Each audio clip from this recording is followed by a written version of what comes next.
Welcome to the LSE, wherever you happen to be in the world. My name is Burdett. I'm a professor of urban studies, and I am moderating a session organized by LSE IDEAS and the Conflict Research Program with a number of speakers who I will introduce. The event is entitled Cities at War, Global Insecurity and Urban Resistance, and it's in the occasion of the publication of this book, which I hope you will all rush out to get and order after the session if you haven't already. The session will last an hour and a half. We will end precisely as required, and we will have a number of presentations, a conversation with all the three panelists, with me and between themselves, and then importantly, the last half an hour or so, we will be taking questions from you. Two logistical points. The first is that there is a hashtag for this event, which you should have already on your information, but it is at LSE Cities at War. And we would encourage you to send us questions through the Q&A system, and those will be fed through to me as moderator. And when we come to that part of the session, I will put to the panelists some, probably not all, of your questions. So thank you very much for attending. Now, the fact that we're talking about cities is nearly a given. It is well known and understood and highly researched subject. Cities at this moment in time have become not only where more people are, but also where greater tensions, but also greater opportunities are concentrated. But of course, the growth of cities around the world and these tensions and opportunities are actually unequally distributed. Many in Africa, many in Asia, and it's therefore not by chance that some of these phenomena of conflict and tension, which is the subject matter of the research program and the book that comes out, are also concentrated in a number of these areas which are experiencing rapid growth and radical transformation. This book is the effectively output, and we'll hear more from some of the authors and editors in a moment, is part of a project which has lasted roughly 5 or 6 years.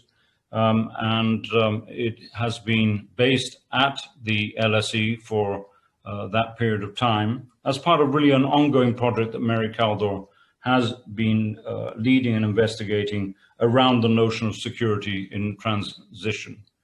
The book has, in fact, 9 contributions, apart from essays by the 2 editors, Mary Kaldor and Saskia Sassen, and I think a number of the other authors, except for Ruben, who will be speaking with us today, may be present in the Zoom sphere, so we welcome them, even though we can't actually hear their voices.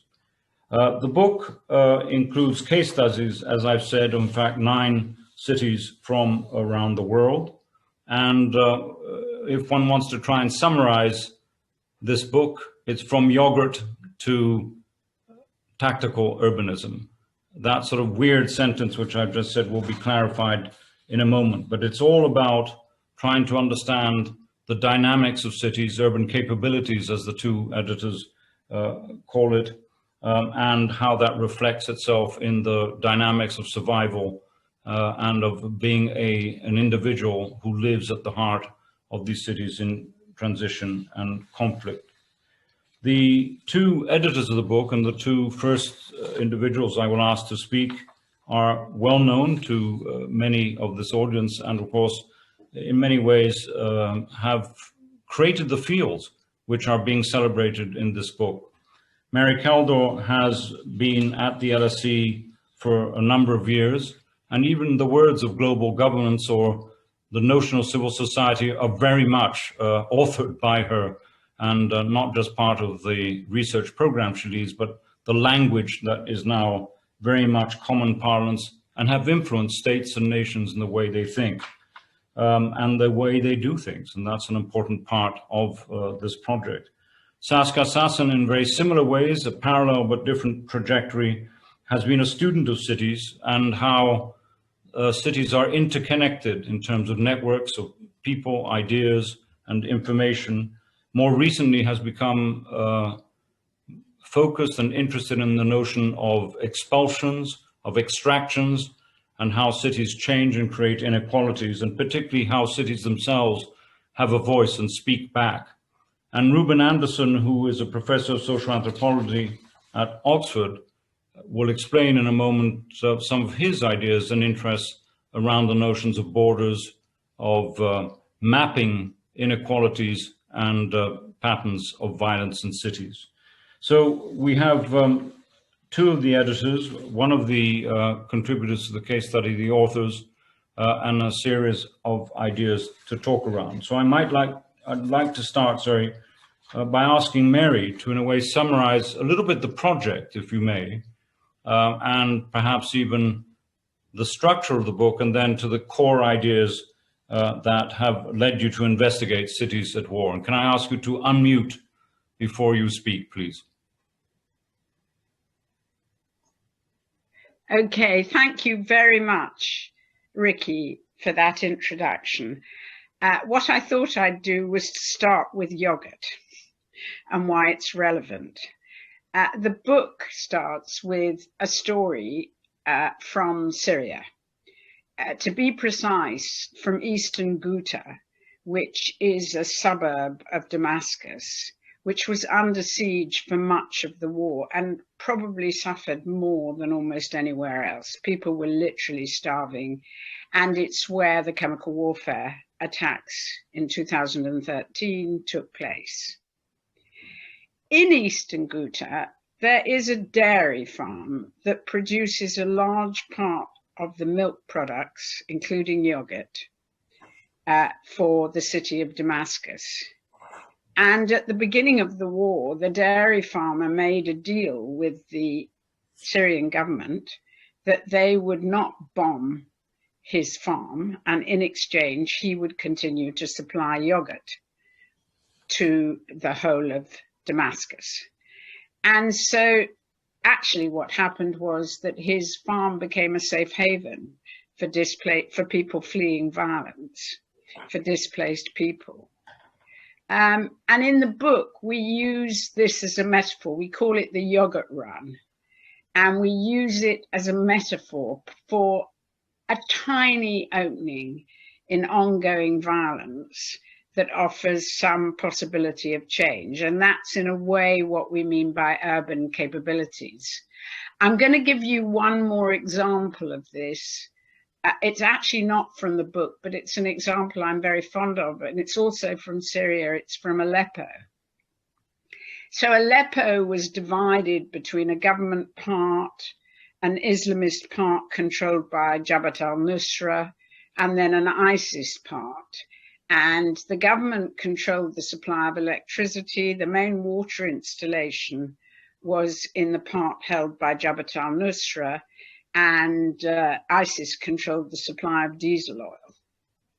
So a group of engineers who wanted to keep the infrastructure going in Aleppo, who wanted to be able to mend water pipes and gas pipes, keep electricity going, literally formed themselves as a group called People of Aleppo and went around negotiating with all these different groups in order to keep these basic services going. And indeed, when Jabhat al-Nusra finally withdrew, they said they would not hand over the water installation to the government. They would only hand it over to the people of Aleppo. So this is another sort of example of urban capabilities. And Saskia will talk much more about that when I've finished. I wanted to start, Ricky mentioned that this book is the outcome of a project which was part of a program funded by the European Research Council called Security in Transition. And our fundamental question we asked in this program was, in large parts of the world, people are deeply insecure, whether they're insecure from extreme poverty, from physical violence, from rape, looting, all of these kinds of things, killing, forced displacement. And yet at the same time, our security capabilities, things like military forces and intelligence services, seem completely incapable of addressing this. And we called it the security gap. And we said we want to study the problem of security from this perspective in a weird way. Security means, on the one hand, safety for people, that's the objective. But on the other hand, we use it to refer to a set of practices, whether it's military forces and police forces. And these two meanings don't actually fit together. So we said we're going to treat this as a kind of conceptual framework, which we will study through different dimensions. And one of the dimensions we wanted to study was geographies. One of the dimensions is what happens in cities. And for that, I asked Saskia because she was the person who writes so marvelously about cities, if she would come and help us. And what was sort of really exciting was that we had in our program lots of people in different places doing field work, and we asked them to focus on insecurity in the cities, and at the same time look at the kind of security practices and whether they contribute to security or insecurity. And Saskia's insight, Saskia always said to us, cities talk back. And so what we wanted to do was to look at the city from the perspective of people living in it, to get a sort of better, more granular understanding of this problem. So that's what the book is about. What are our main findings? I'll be fairly brief, but we can continue to discuss them because I don't want to take up too much time. I mean, the first finding is that contemporary wars tend to be urban. Doesn't mean that rural insurgencies don't happen, but on the whole, war now is much more urban than ever before. And part of the reason for that is simply that cities are bigger than ever they were before. They now comprise more than half of the world's population now live in cities. And actually, wars contribute to the growth of cities because people expelled from their homes tend to congregate in cities. So we know lots of cities, one of which is in the book, Goma in Eastern Congo, but lots of cities, Kabul is another, that have hugely expanded as a consequence of war. But this is a big contrast to traditional wars, which were largely fought in the countryside. In sort of classic interstate wars, the instructions were always, the tactical and strategic instructions were always to avoid cities. All the famous strategists from Clausewitz to Sun Yat-sen said avoid cities. And battles were kind of set pieces, and we talk about battlefields because they took place in fields. Equally, classic insurgencies and rebellions tended to take place in jungles and mountains. That's where people like Che Guevara or Mao Zedong hid or tried to build kind of safe havens. Of course, this began to change in the Second World War, which could be treated as a kind of transition. And then after the war, in places like Algiers or Hue or in Vietnam, those kinds. But now I think it is cities predominantly in which warfare takes place. And the built environment becomes the kind of equivalent of jungles and mountains where combatants can hide. Schools and hospitals too. So what are the sort of key aspects of contemporary war that are affected by cities and that are demonstrated in our various chapters? I think the first is, and this is a point that Saskia makes too, the people who fight contemporary wars tend to be networks of state and non-state actors who are both global and local. And so the global infrastructure of cities, a point that Saskia makes in her book on global, is terribly important for these networks. So that's one very important reason. It's a network of communications, digitalization, but also finance. So you find Syrian warlords now actually investing in London property, for example. The second aspect has to do with the narratives. These kinds of wars are very much fought in the name of identity, whether it's religious identity, Shia or Sunni.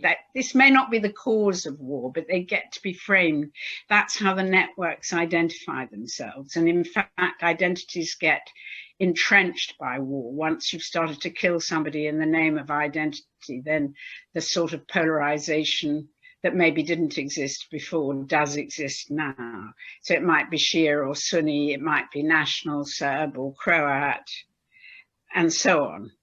And what's interesting is that in the past, we always thought of cities as cosmopolitan places.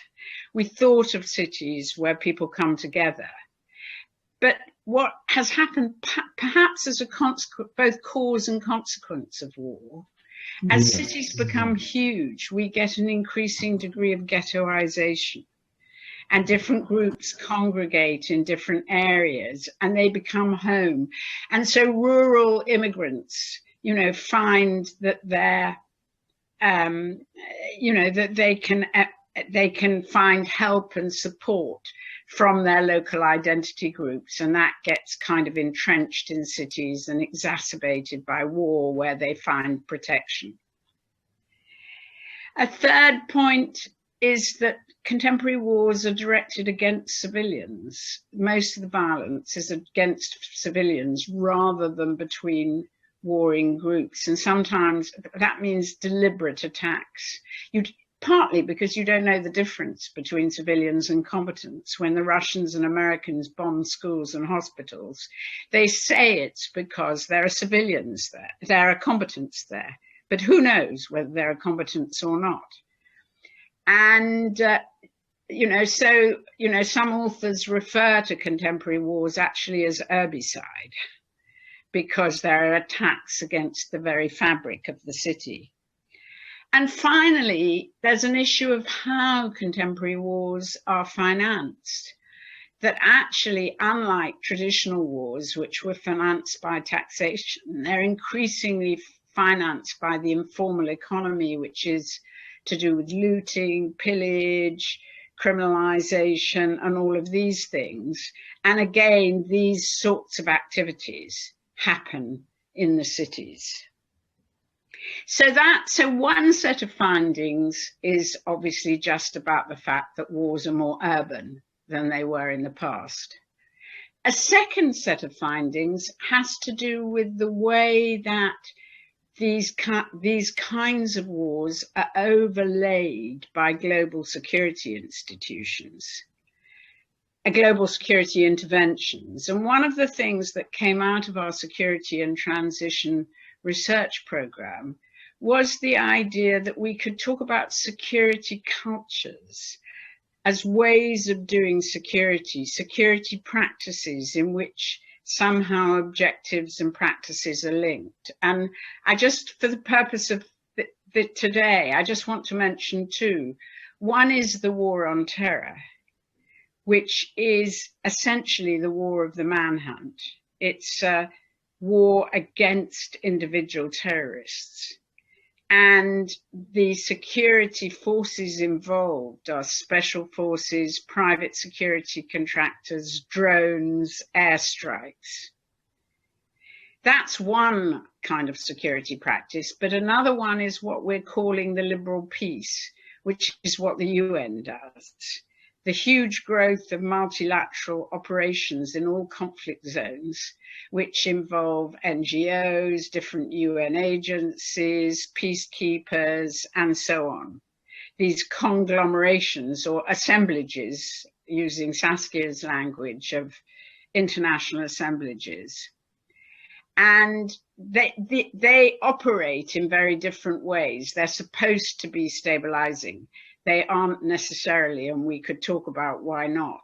but nevertheless, they're a big improvement on the war on terror. And in many of our cities, we find the presence of these global interventions. And that's how we've looked at the differences in cities, because the worst violence is to be found where you have the combination of the war on terror and the liberal peace and the new wars. And there are 3 cities with which we begin the book, and Ruben's going to talk about one of them: Bamako, Baghdad, and Kabul. There are also cities where you see the war on terror interacting with local violence. And in the book, these are Karachi and Ciudad Juarez on the border between the US and Mexico.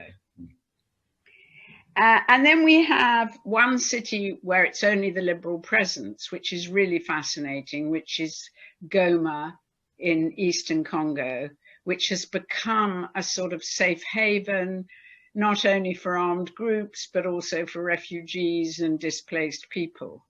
And it's grown enormously as a consequence of the Congolese war and the liberal peace presence. And then finally, we look at 2 cities, which are actually the most peaceful cities in our study, where neither of these external interventions are present. One is Bogota in Colombia, which has explicitly had its own civic security policy. And the other, which is fascinating and not very well known, is Novi Pazar, which is a Muslim city in Serbia, which, despite all the wars in the former Yugoslavia, managed to escape war. And it was mainly because of the resistance of the citizens in the city themselves, despite the fact that they face awful problems, partly because of the economic pressures as a result of neoliberalism, and partly because of the huge influx of refugees and displaced people into this safe city. So those are the sort of key findings from the book. And then finally, of course, we talk about the implications of this. We talk about the importance of urban capabilities, and we talk about how it's this kind of, as Ricky said, tactical urbanism that offers the greatest opportunity for alternative security approaches. And with that, I will hand over to Saskia. Well, just one second, because I know, Saskia, you've had a bit of a technical problem, so we're delighted to see you back. But so first of all, I want to make sure, can you hear us? And would you like to follow on from that, or gather yourself for a few minutes and we can go to Ruben? But can you hear us? And if so, can you unmute and pick up where Mary left? But are you happy to go on? You settled? Yes, absolutely. Can you hear me well? Yes, we can. Yes. Okay, very good. Well, Mary, of course, gave you just a wonderful description of some of the elements. And also you can see how here we were talking about war, but cities become these major presences, these major conditions. And of course, that also captures, and for me, this was of great interest, the fact that the urbanizing of wars. You know, when you think of the early the 1900s, oceans, you know, big open spaces, those were the theaters of war. And today that has changed in many ways also luckily. So I just got quite involved with the war aspect. I, who really do not do war, that is not my subject, but I was really engaged, and I found that the work that Mary and her whole team, which was really a wonderful group of people, were doing, was sort of opening a whole new vista. And in many ways, war, I think, Mary, if I'm right, war was the main category in play for your team, whereas for me, of course, it became the spaces, the particular spaces, cities, urban settings, where these wars were happening. You know, there was an interesting sort of, just a slight different point of entry into the subject. And I learned an enormous amount, much more about war than I ever thought I would. Now, one sort of major element that people often sort of are not even aware of is the extent to which people made cities. It was more people. Yes, of course, there were kings and there were all kinds of other things, but this was a necessary condition. This is not a willful project of some fancy blah blah. Cities become these absolutely necessary spaces. Now, in our current condition, we just don't see that. You know, we don't, and they are less necessary in many ways than they were when these cities begin to get built. And to me, then there is also this older history that is interesting to recover, you know, why cities? Again, I repeat, today, the city has a rather different set of meanings from that original condition, which was the city was a protected zone in many ways. And so when Mary asked me to join, you know, I mean, I joined quite late, given that this was a major project. I was really quite interested in learning more about the question of violence and war, and the ways in which that instantiates in the urban condition. That became my contribution, if you want, you know, to remind us that cities are these major, very significant places, and there are different historical periods, clearly, where they play different roles. Now, the title of this project, Cities at War, you know, of course, war is probably the big word in there for many a reader. I think what Mary's team showed, the research they did, and there were a good number of excellent researchers, was the extent to which the urban condition is not just, we cannot just think of it as cities. The urban condition is a condition that can also take formats that we do not necessarily associate today with cities, but it's like a protected zone. It's a zone where everything can mix in ways that in the palace or in a little rural village, it doesn't all mix. Parts of that are not present in the zone.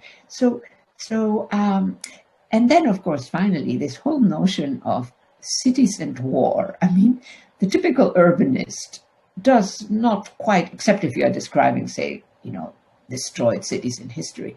But the notion that war is today possibly, partly, etc., present in cities is another condition. Now, I remember when we had the attacks on the towers in New York, when they closed up the whole area where I happened to live, around where the towers had happened, and where the destruction had happened. And suddenly there was a silence. I will never forget that.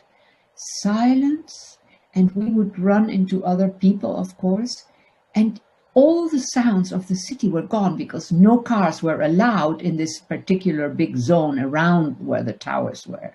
And that was also a very peculiar condition, because then you realize cities are not about silence. Cities are about a multiplication of sounds and voices. And so for me, it became a rather interesting experience to join this wonderful team who had been doing for years extraordinarily serious research on major cities. And I sort of brought to that, I guess, my imaginaries and my experiences. And I'm just so grateful that Mary brought me in, because it really, I really learned something. I learned something that I thought I knew about, and it was something different, a different aspect of the urban condition. Perhaps, Saskia, we can come back to, you know, the connection between the point you've just made about the city and its multiple voices, and not all of them.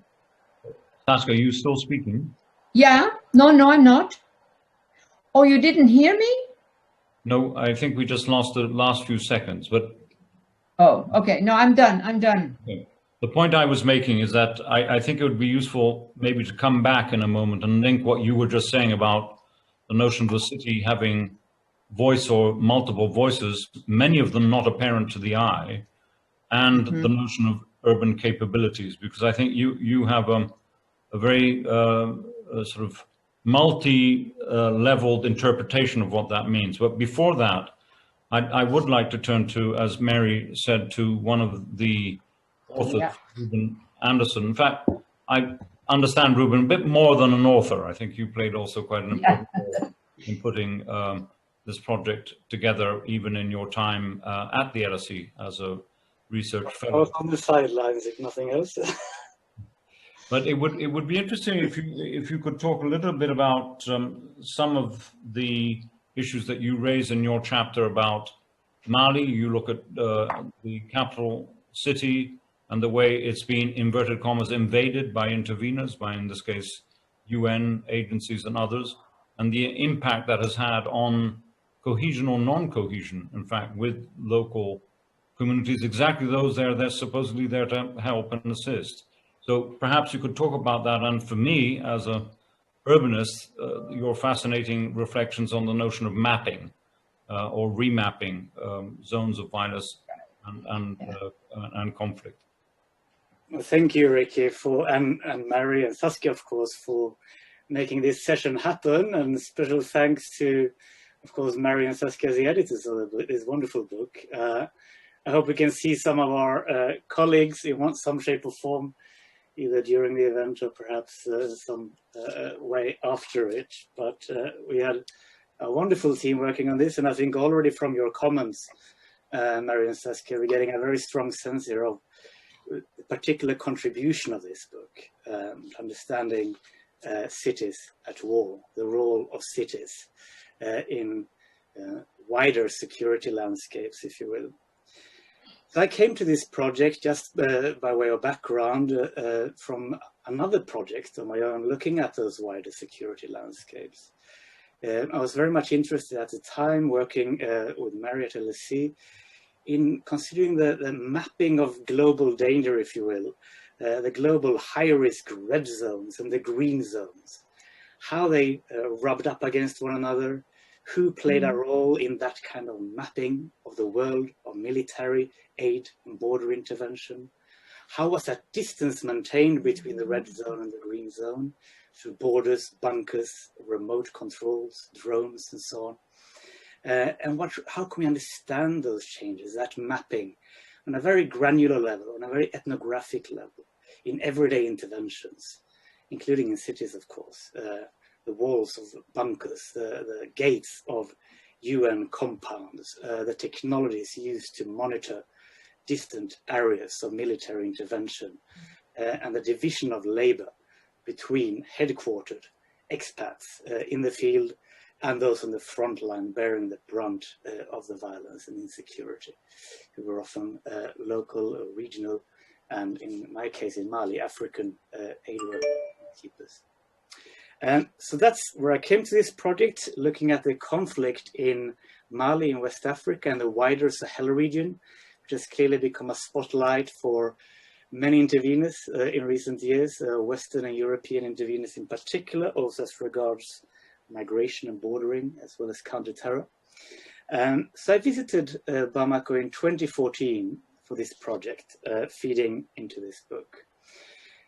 Very much with this idea of going down to that granular everyday level, understanding the everyday life of interveners, the four-wheel drives, the gates of compounds, the circuit of aid workers and military interveners, and linking that up to the wider geopolitics, the wider mapping and intervention.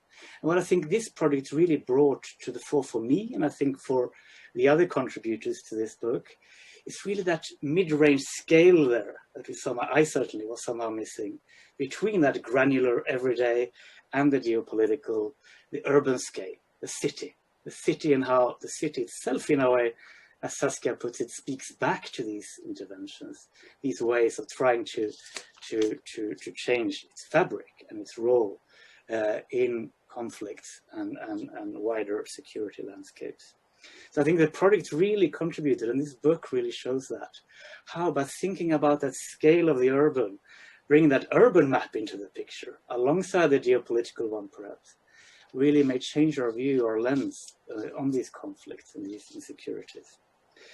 So what did I find in Bamako? Well, on my first day back in the city, I'd known it from earlier years when it was a pretty sleepy, large capital city in West Africa, sometimes referred to as the world's largest village. I already saw change as soon as I came into the city with a taxi. Around the French embassy, right in the center of town, big anti-blast, so-called HESCO bastions had now been erected. First used around military compounds in Afghanistan.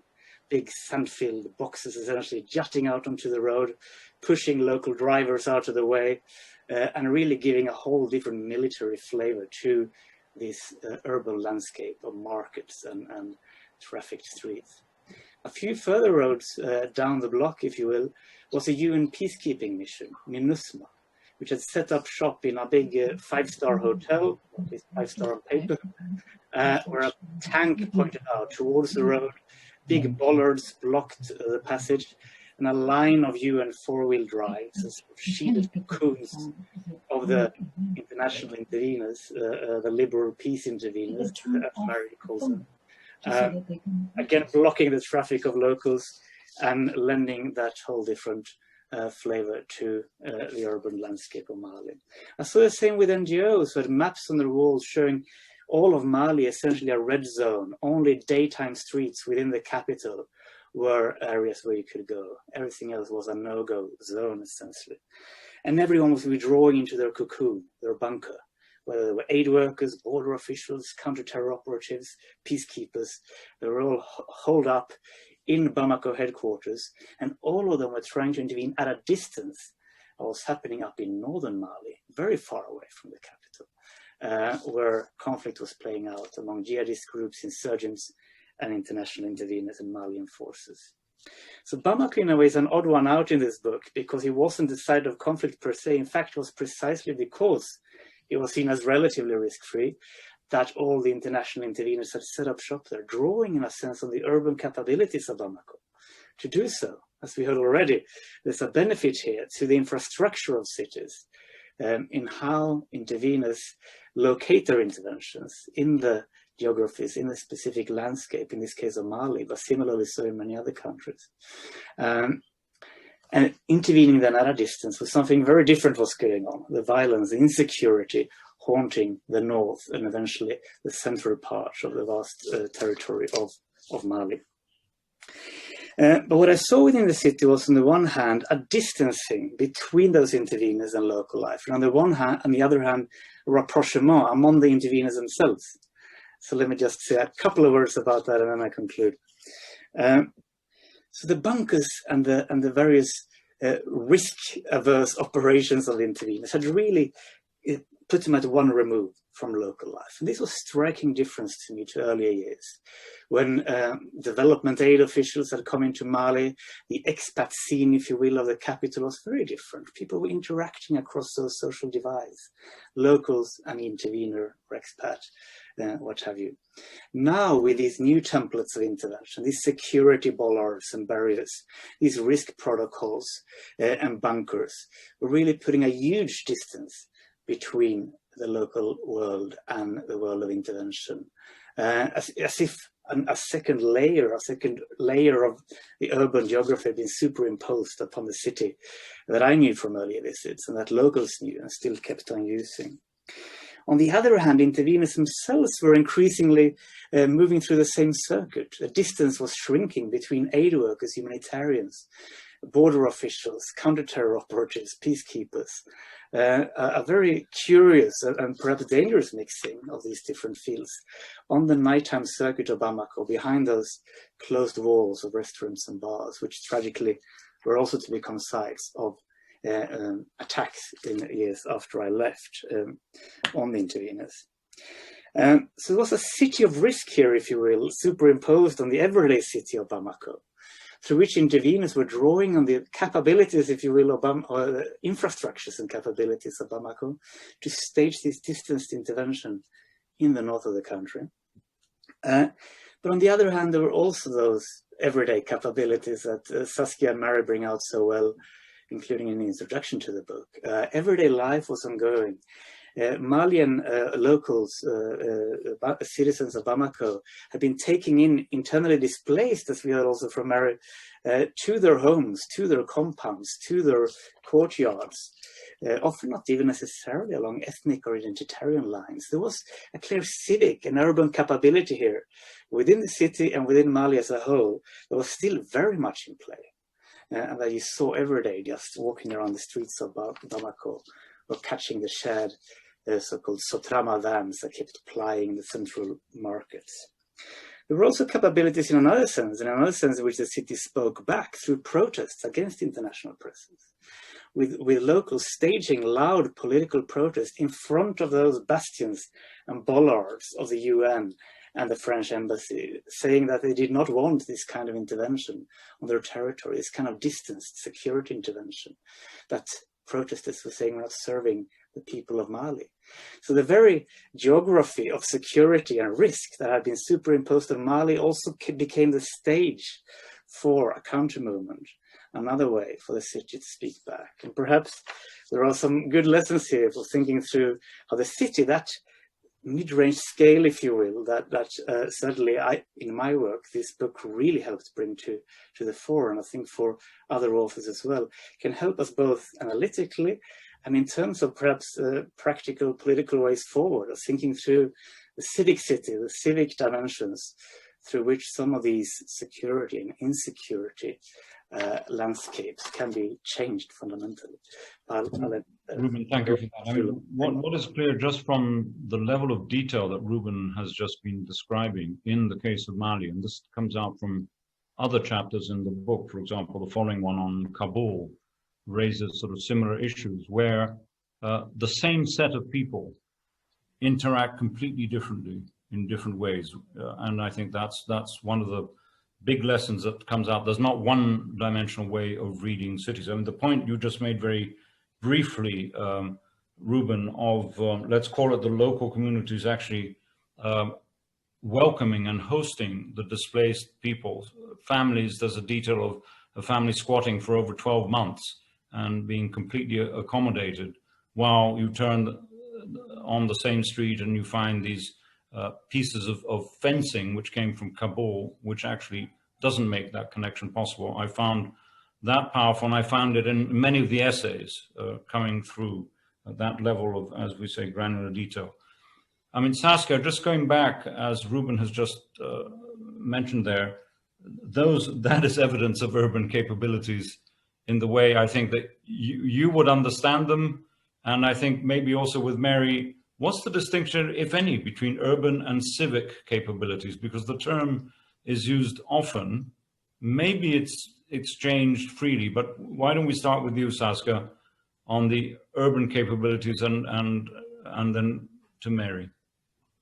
Please unmute Saskia, though. Saskia, unmute, please. Yes, well, you raised some very nice points. It's a pleasure to talk about these. And again, this is such a collective project. Well, I think that by using the term capabilities, for me, that opened up a different type of window into the city than the usual one, which is agglomeration, etc., traffic, and good and bad things. And so the larger issue then also is, how do we produce capabilities? We produce capabilities, we humans, we cities, we empires, we in many diverse ways. Many of those ways are finished today, but the city, that is not finished. That is, on the contrary, becoming a more and more significant actor. Why? Because it combines sort of the basics of any structure in a way that other formats can't do. It also means that if you work on cities, you are forever working on an element that is a wild animal that can change any day in some of its aspects. It's not a finished product. The real sense that you get when you are in a city is that this is one moment in this city's life, and it happens to be the moment that I'm here, but that in fact, who knows what all the other instantiations of that same city have been across time. And so what I really liked in this project was precisely that mix of elements, the now, the very concreteness of the now moment in any of those cities that were affected by war conditions, and how they managed to survive. It also tells you that the story of cities is a story of people intervening. This is not a story of palaces where the people just go to clean or to watch the beauties. No, no, the people are an essential element in a working city. Now, in today's major cities, I must say, we have entered a new domain. And that needs to be analyzed. I think we need to do some work on capturing what is the condition today, in these major cities. How can we make it better? There are some very, very serious issues that we need to address. I don't want to romanticize the city, in other words. I just want to capture, number one, its capacity for a very long life, extraordinarily long lives, and on the other hand, all the problems that come with that, the inequalities that are part of this story. Yeah, perfect. So anyhow, I must say, I was a late arrival at the project, and it really is the project of Mary and the whole team that she had. So I just, yeah. Mary. I'm just so glad that I had a chance to participate in this. I'm really grateful.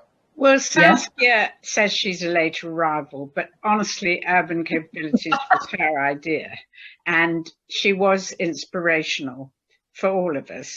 So honestly, we're a kind of mutual admiration society, you and me, Saskia. But I wanted to answer Ricky's question because it's a really interesting question to me, because in my current program, the conflict research program, we have very much built up the use of the term civicness as what we call a logic of public authority. And actually, I'll tell you why it's important in a moment, but let me just say something about what we mean by it. Undoubtedly, the etymology of civicness comes from the city, and the kind of constitutional secular order, law-based order that first emerged in city-states. And Saskia describes wonderfully in her book on territorial authority how it kind of jumped to the state. But that's what we mean by civicness, whereas actually how public authority functions in most conflict zones is not civic at all. It's often based on money, sort of crony capitalism, what my colleague Alex de Waal calls the political marketplace. And it's also based on extremist identity politics. The idea that religious networks or ethnic networks somehow control the state. So civicness is an alternative logic, but it's also a form of behavior and a form of resistance. I mean, as behavior, what we find in all our conflict zones is that there are people who behave in civic ways despite the war. There are doctors and nurses in Iraq, for example, who refuse to base their healthcare on ethnic criteria. They obey the Hippocratic Oath and they give that healthcare to whoever needs it. There are civil servants who really do try to provide public services rather than to see it as a source of money. And we can go on with the list of that kind of behavior, but there's also resistance. There's also protests by people who refuse both corruption and identity politics. In Iraq, there have been big demonstrations and their slogan has been, in the name of religion, they are looting us. It's very interesting. We've been writing a lot about civicness, and if you go back to the history of the term, you know, we find there's a notion of what you might call civic humanism, which was very much not a rejection of religion as such, but a demand for non-religiously based governance, for secular, but not extremist secular behavior. There was the notion of civic virtue, which was also against corruption, acting in the public interest. And finally, we have the notion of civic nationalism, which is kind of an inclusive kind of nationalism as opposed to an exclusive identity-based nationalism.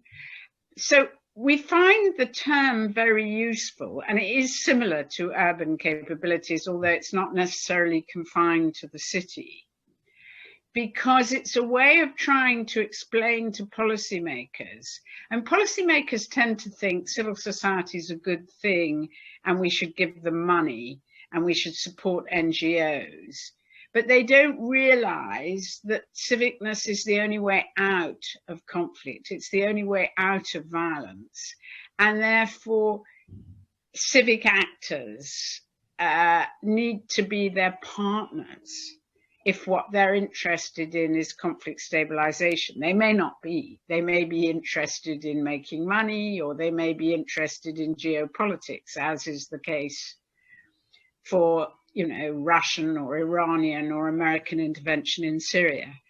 But if you're talking to Swedish donors or to even in the UK too, the DFID, which has now become FCDO, or independent donors, then this idea that civicness is a sort of crucial component of any method of dealing with conflict is hugely important.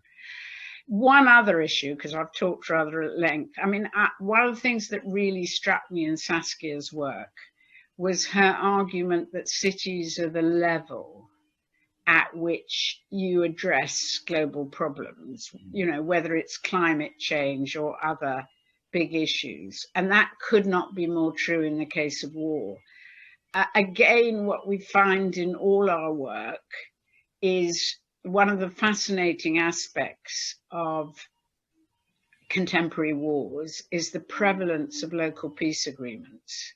You know, contemporary wars, because of all the things I said earlier, are very decentralized and fragmented. And there are lots of areas like Novi Pazar, but even where actually local people make agreements. Now, not all of these are good agreements. Some of them are surrenders. Some of them are agreements about infrastructure. Some of them are truces, so armed groups can improve their positions. But where there's a substantial involvement of citizens, they tend to be real peace agreements, but they're not taken that seriously by the international community, which tends always to focus on the national level.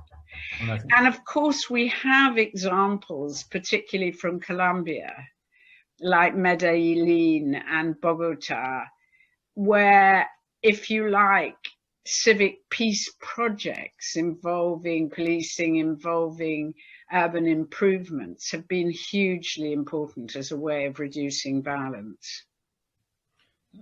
Thank you. When you've mentioned Novi Pazar a couple of times, and one outstanding narrative which comes out from that chapter in the book is that effectively a number of businessmen got together and made sure by talking to the commanders from the different military groups that they would not destroy their city so that they could keep their business going. And I think that's an interesting aspect. And that's hugely important in all the other places. I mean, particularly businesses that are independent of the state. I mean, some businesses are crony capitalists and get state contracts and are dependent on state contracts. But in Syria, there's a whole business class, a medium and small businessmen that are hugely important civic element. And actually another wonderful example is the city of Hama in Syria, where there was one family of 10 brothers, 9 were businessmen, and 1 was a sheikh who supported the opposition. And they got together at the beginning of the war and were determined to keep the war out of Hama. And they negotiated with both government and opposition forces to keep them out. So it's a very, very similar story. Saskia, I think we may have lost a little bit of what you were saying earlier. So apologies for that. But perhaps you could just pick up before we start taking in the Q&A from the audience. There are quite a few piling up, but keep on sending them in, please. Saskia, perhaps we might want to go back to this critical issue that you have raised and Mary repeated, that in the end cities are the location of global circuits of very, very different levels, whether it's business, whether it's technology, whether it's information. Perhaps you already mentioned that, but we lost you. So can you come back to that issue for us and please unmute?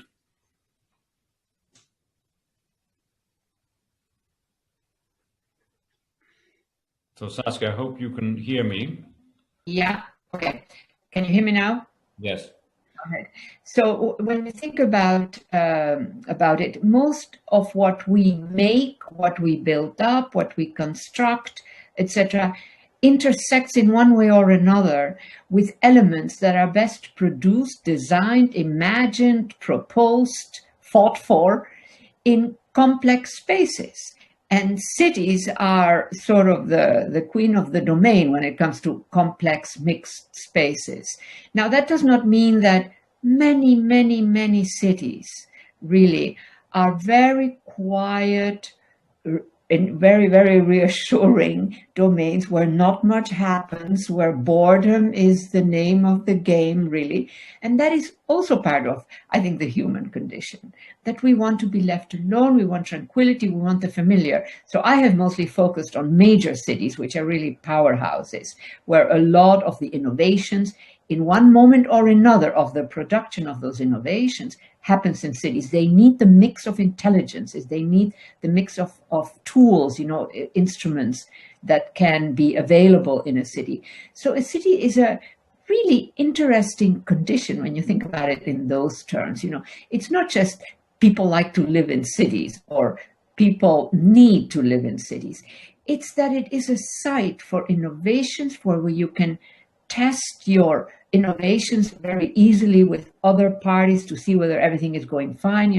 It is a very, very, I think, special kind of space. And when you look at antiquity, for me, the interesting thing is also that in antiquity, you already had the need for certain mixes of knowledge. That's one way of putting it, where you needed an urban space. Now, remember that many of the big palaces and all of that were done in big open fields, etc. But sooner or later, when that was the case, you would see an agglomeration of all kinds of activities around it, and with different names, the marketplace or whatever. And so in that sense, it is, of all the major innovations, the major inventions that we have done, a lot of what is most sort of significant in our little histories often has to do with that mix that the urban condition provides. Now, I just want to, final little point, I am not saying that cities are idyllic spaces. Cities are sites for all kinds of combats, and there is no doubt about that. They are not always dressed in the clothing of war, but there's quite a bit of competition, quite a bit of eliminating the other guy or whatever. So they're not sanctuaries, but they are the best sanctuary that we humans have actually produced, when all is said and done. That is sort of one way of putting it. Perhaps I should stop, Ricky, now talking, or? Well, I think you can't hear me? Yes, we can. Thank you. That was very clear. We've now received a number of questions from the audience, and in a moment I will read out one or two. Saskia, Are you still speaking? Yeah. No. Okay, I think something with the technology of Saskia's screen is going funny, but we will continue. And what I'm going to suggest is that I read out one or two questions and ask any of you really to respond to the questions. But the first one is from Lorenzo Giuliani, who is a student in the University of Turin. And he says, Professor Kaldor mentions that multiple identities characterize modern cities. And he then says, how is it possible to transform this issue of multiple identities from a risk factor into an opportunity to strengthen the links between different identities? Does it depend only on the behavior of the political elites, or is it up to them? So perhaps, Mary, you want to start on that? Well, of course, it partly has to do with the behavior of the political elites, and it very much has to do with violence. I mean, I do think cities are naturally cosmopolitan. And people have to cooperate in cities. And, you know, if we talk about urban capabilities, they involve necessarily cooperation with people, among people from different backgrounds, and people from different backgrounds, from different villages, which may be very ethnically pure. They come to the towns and they find themselves in a mix. And it actually is the combination of political rhetoric, the use of media, especially social media, and most importantly, violence, that divides cities. You know, if I think about our own case in the UK, Northern Ireland, Dublin went through a process very similar to Sarajevo or Baghdad. Dublin was a mixed city, and it was the violence of the period 1968 to 72 that led literally to ethnic cleansing, to the division of the town into Protestant and Catholic areas, and to the building of walls around those areas. But even in the middle of war, people find ways to cross walls. I mean, actually, cosmopolitanism has a tendency to bounce back. And my own view is that one of the reasons for the persistence of violence, among other reasons, is that it does bounce back, particularly in cities. And military or political entrepreneurs who require this ethnic purity have to restart tensions and fear in order to keep it going.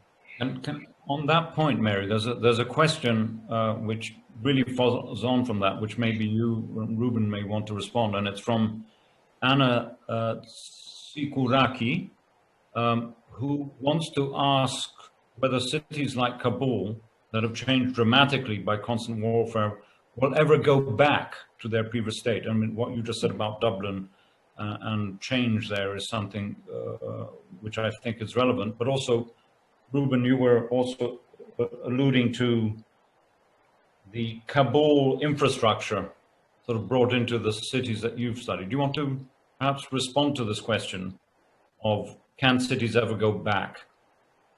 I'm sure Mary and Saskia can as well, but let me just say a couple of words in lieu of our dear colleague Florian Weigand, who might be here today, who wrote our chapter on Kabul.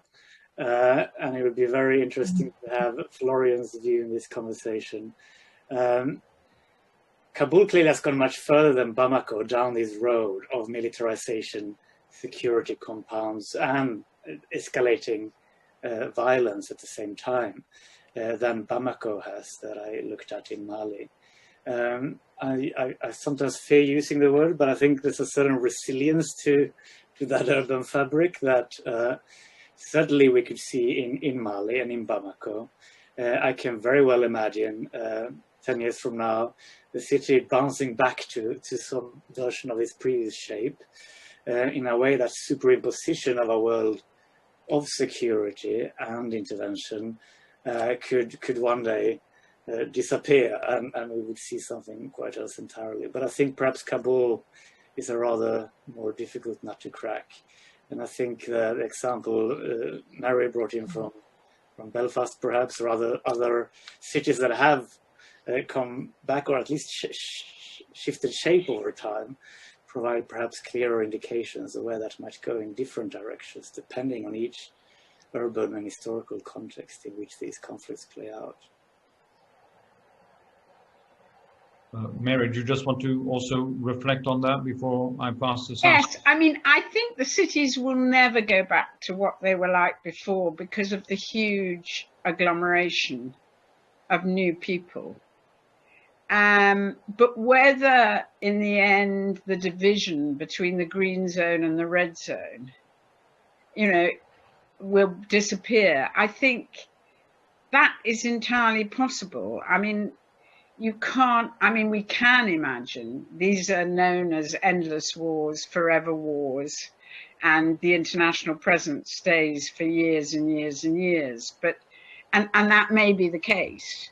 But if we are serious about our argument that these wars can be addressed and they should be addressed at the level of the cities, then overcoming the division between the red zone and the green zone is hugely important.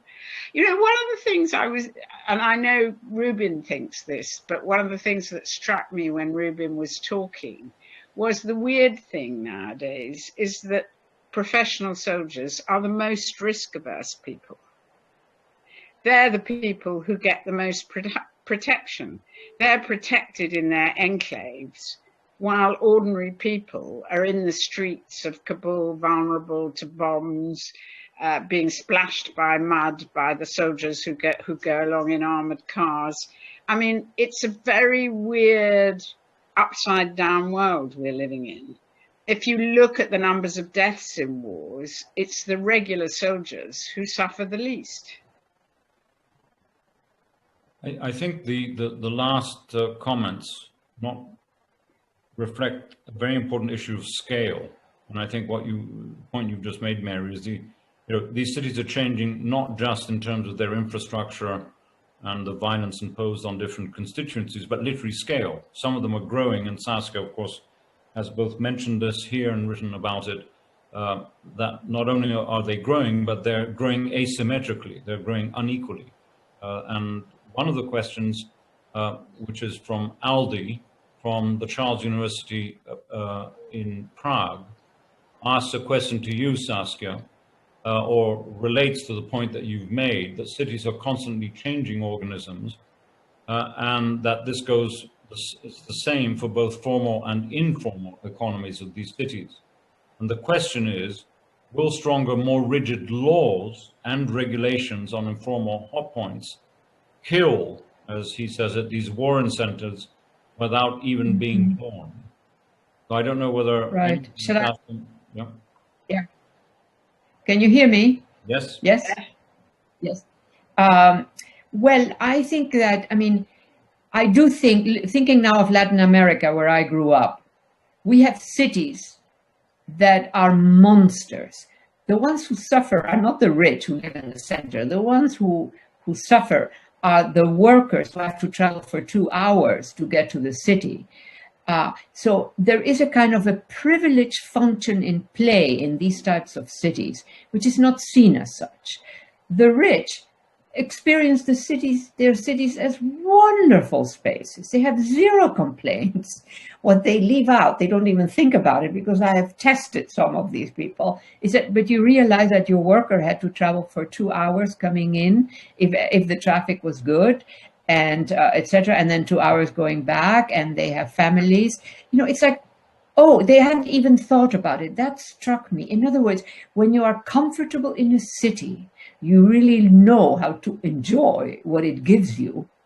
And you don't think too much about some of the actors who have to travel for hours to get that work done and earn their money. You know, so that is why I really object to this endless expansion of cities, because the price is paid by the poor, and I find that unjust, and in the long run it's just absolutely not acceptable.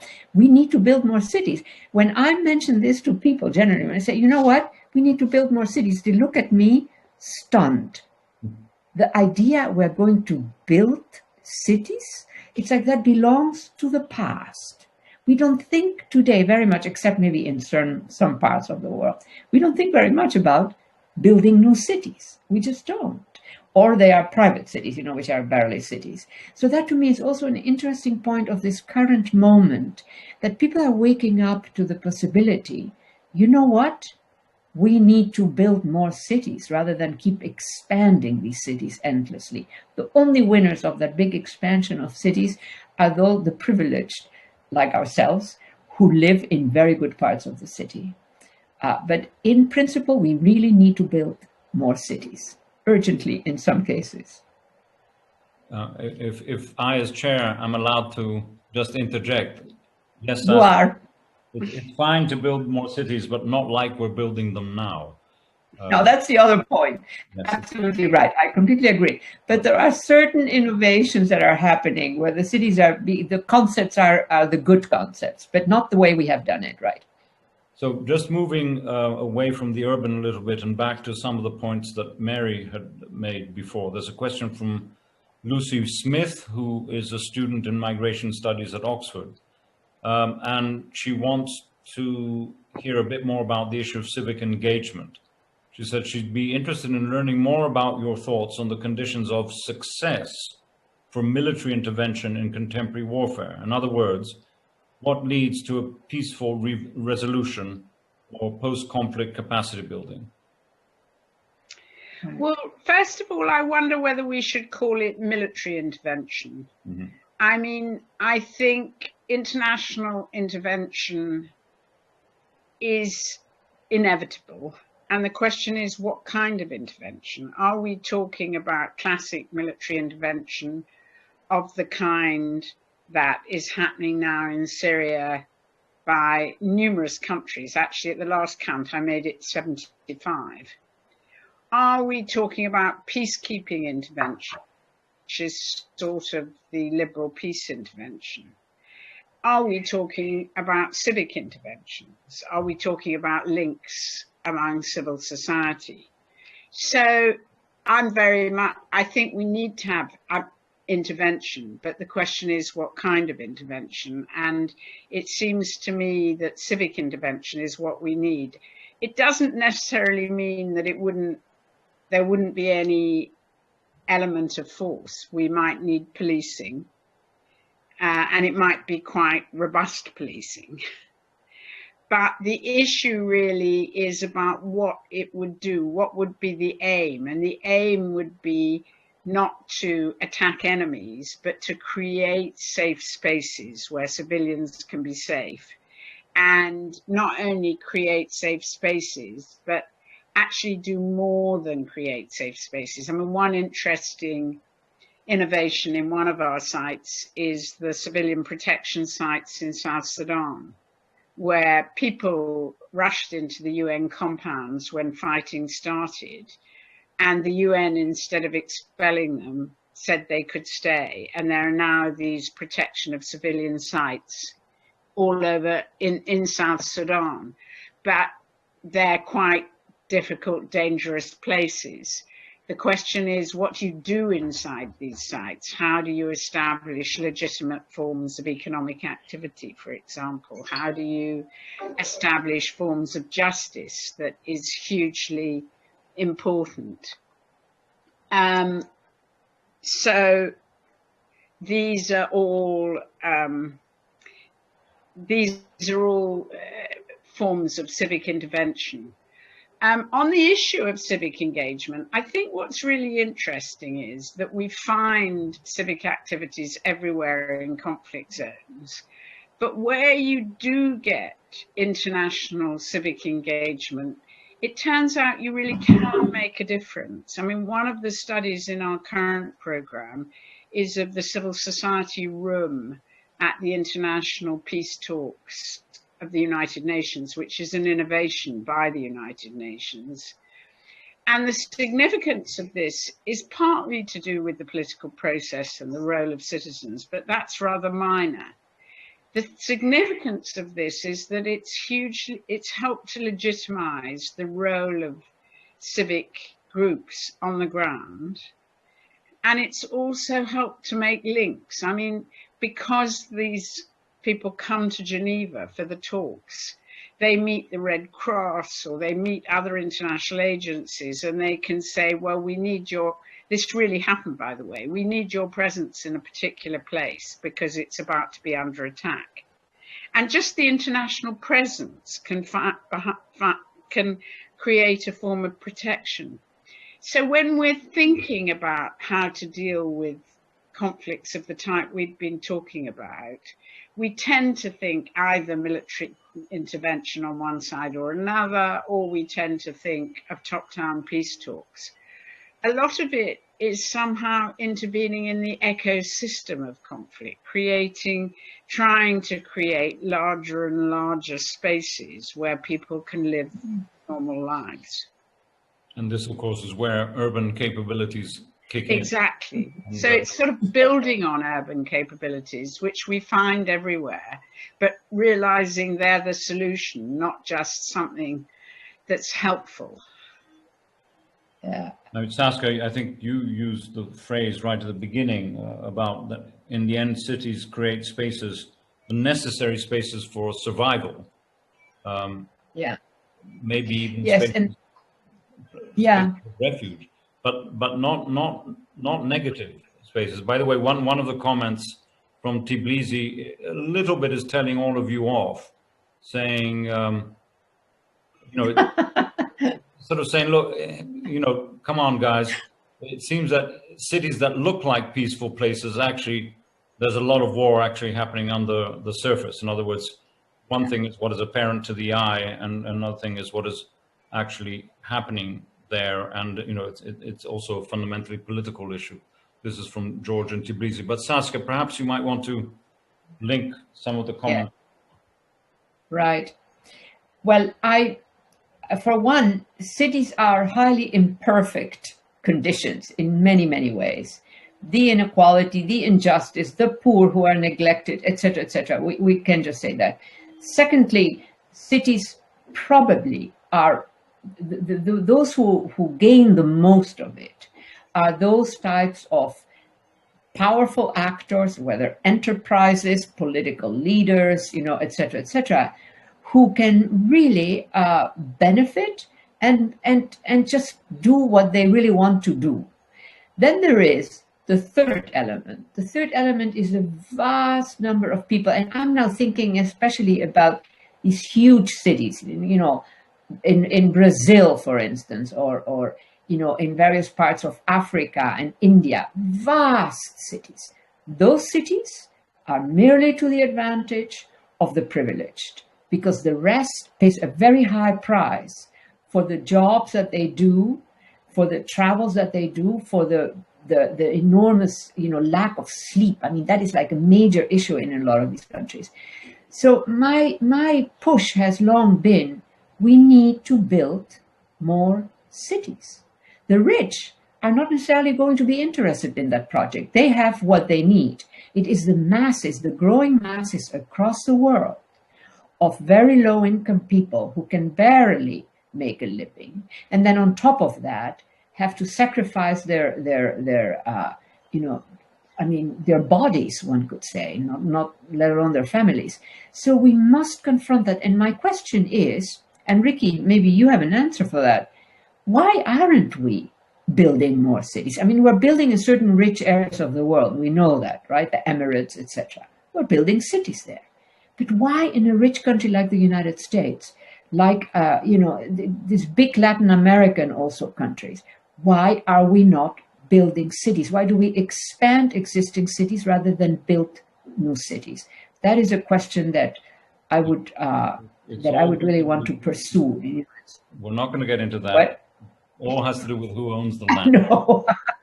But Ruben, did you want to just come back on the issue of perhaps civic engagement? Yes, quickly. I know we're running out of time and there are other questions there as well. Just pick up on what's been said already around civic engagement. I think clearly what we see in conflict-hit countries such as Mali is that there needs to be a real sense of local and national ownership of these interventions to serve the people they are meant to serve, at least on the surface.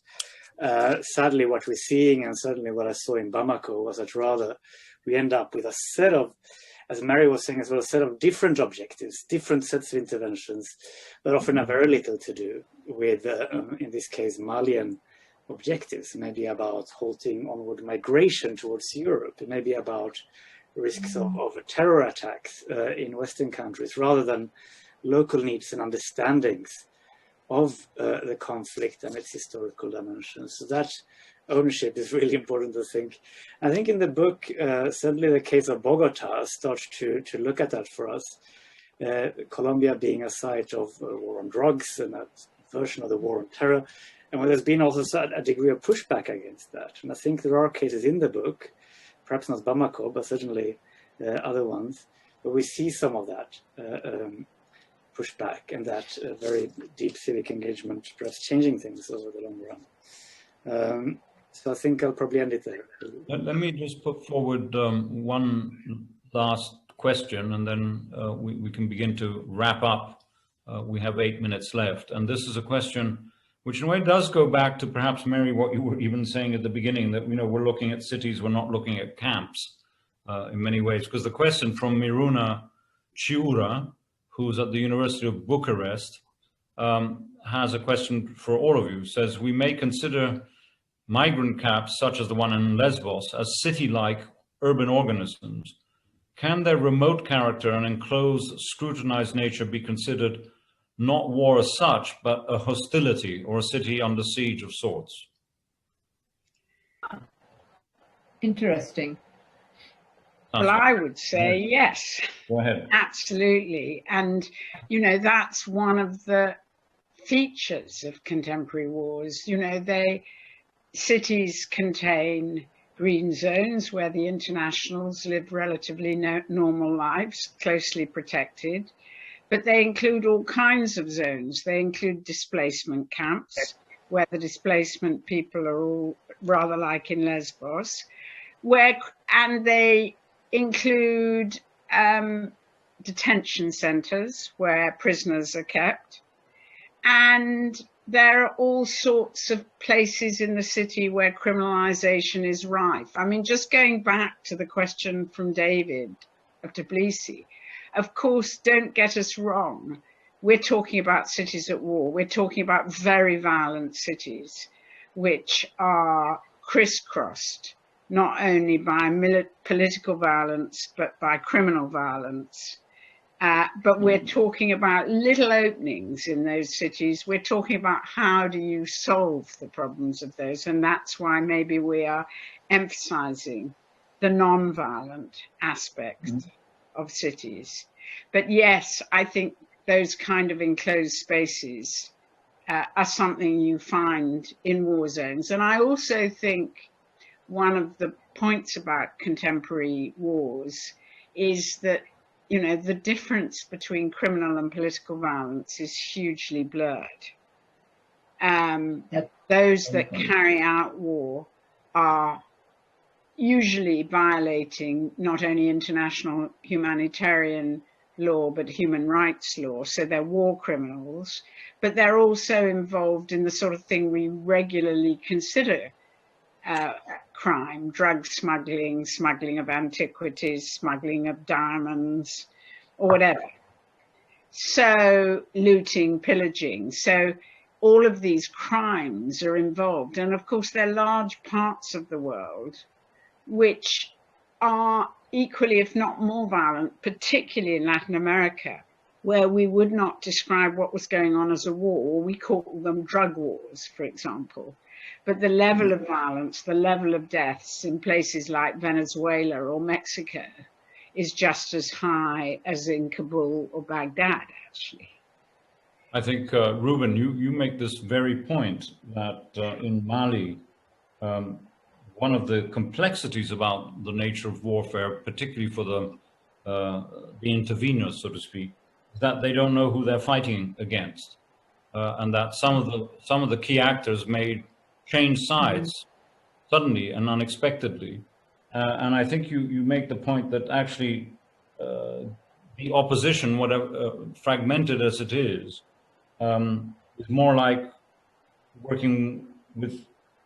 works more like criminal syndicates. It's more like dealing with the mafia. And I thought that was an interesting point you make there. And it's very much in the fragmented nature of war in cities that we've been talking about. Now, we're coming to the end, and I wanted to ask the three of you to just, in a way, increase our appetite for this great book, Cities at War, by reminding ourselves of the extraordinary importance of the yogurt run story, which Mary started by recounting, which is probably one of the most optimistic narratives that one can have, right? In many ways, that's why you hang on to it, because in many ways it gives you hope, right? Now, you would think, as also Saskia's alluded to, the notion of war and the decimation of people's lives is not only there, but it's deeply depressing and deeply worrying. But there are a series of initiatives throughout the book, series of recorded testimonies by the different authors of the 9 case studies, which are positive. That's what capabilities imply, it seems to me. It's a positive capability rather than not.